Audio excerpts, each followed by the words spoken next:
Hello friends, आज की इस वीडियो में हम क्लास 11th का केमिस्ट्री का चैप्टर फर्स्ट स्टार्ट करते हैं। चैप्टर फर्स्ट का नाम है रसायन की कुछ मूल अवधारणाएं, some basic concept of chemistry. सबसे पहले हम देखेंगे जब हम केमिस्ट्री पढ़ रहे हैं कि रसायन होता क्या है, रसायन विज्ञान है क्या। देखिए, रसायन विज्ञान क्या होता है? Study of matter. इसमें हम क्या करते हैं, केमिस्ट्री में द्रव्य का अध्ययन करते हैं। ठीक है, अब जो हम द्रव्य के अध्ययन जब करते हैं, द्रव्य की हम उसमें द्रव्य का कंपोजिशन, द्रव्य में जितनी रिएक्शन होती है उसका यूटिलाइजेशन क्या है, उसका उपयोग क्या है, इन सब की हम स्टडी करते हैं। देखिए, तो रसायन विज्ञान की वह शाखा है जिसके अंदर हम पदार्थों के संगठन, गुणों, संरचनाओं, अभिक्रियाओं तथा उपयोगों और उनमें होने वाले परिवर्तनों का अध्ययन करते हैं। ठीक है, अब देखते हैं फादर ऑफ केमिस्ट्री कौन था। तो लेवेशियर को फादर ऑफ केमिस्ट्री कहा जाता है, विज्ञान का जनक। अब हम बात करते हैं विज्ञान की शाखाएं। तो देखिए, विज्ञान की हमारी 3 शाखाएं हैं। फर्स्ट आती है भौतिक रसायन, इंग्लिश में कहते हैं फिजिकल केमिस्ट्री।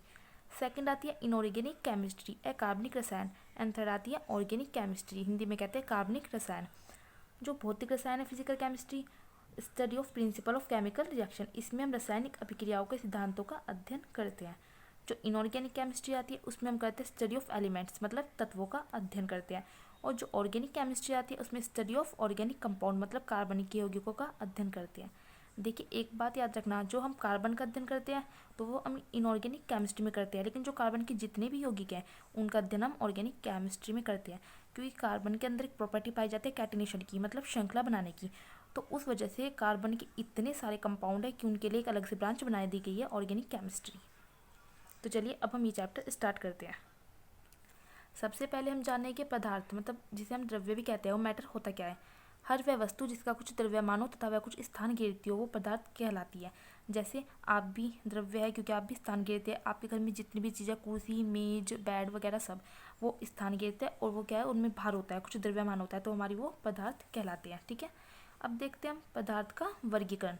पदार्थ को 2 भागों में डिवाइड किया गया है। एक तो भौतिक वर्गीकरण जिसे हम कहते हैं फिजिकल क्लासिफिकेशन, एंड सेकंड रासायनिक वर्गीकरण, केमिकल क्लासिफिकेशन।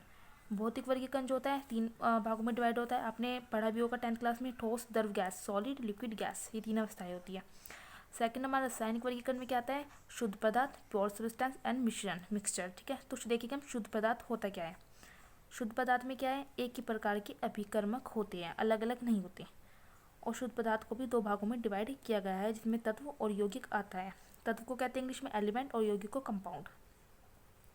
देखिए, तत्व क्या है, केवल एक ही प्रकार के परमाणु से बने हुए शुद्ध पदार्थ को तत्व कहते हैं। जैसे हम देखें hydrogen, nitrogen, oxygen, sodium, sulphur, ये सब क्या है, एक ही प्रकार के परमाणु से बने हैं, सिर्फ एक ही परमाणु है, तो ये क्या है, हमारे तत्व। जैसे हाइड्रोजन खुद में अपने आप में क्या है, एक तत्व है। ठीक है, और अब तक हम बात करें तो 118 तत्वों की खोज हो चुकी है। अब बात करते हैं हम यौगिक। यौगिक जो है तत्वों से मिलकर बनते हैं। विभिन्न प्रकार के तत्वों के एक निश्चित अनुपात में रासायनिक संयोग से बने शुद्ध पदार्थ को क्या कहते हैं हम, यौगिक। मैंने भी कहा है यौगिक तत्वों से बनते हैं। जैसे हम हाइड्रोजन और ऑक्सीजन मिला रहे तो क्या बन जाता है, वाटर, H2O, ये क्या है, यौगिक।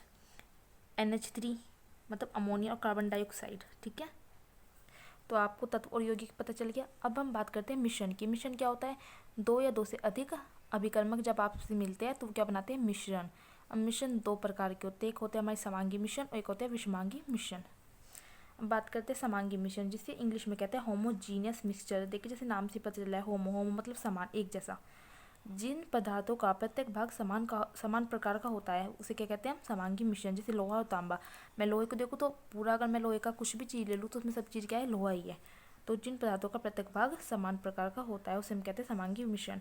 विषमांगी मिश्रण को इंग्लिश में कहते हैं हेटेरोजीनियस मिक्सचर। जिन पदार्थों में अलग अलग प्रकार के 2 या 2 से अधिक भाग होते हैं उन्हें हम क्या कहते हैं, विषमांगी मिश्रण। जैसे मैं बात करूँ जल और तेल का मिश्रण और मिट्टी प्लस जल।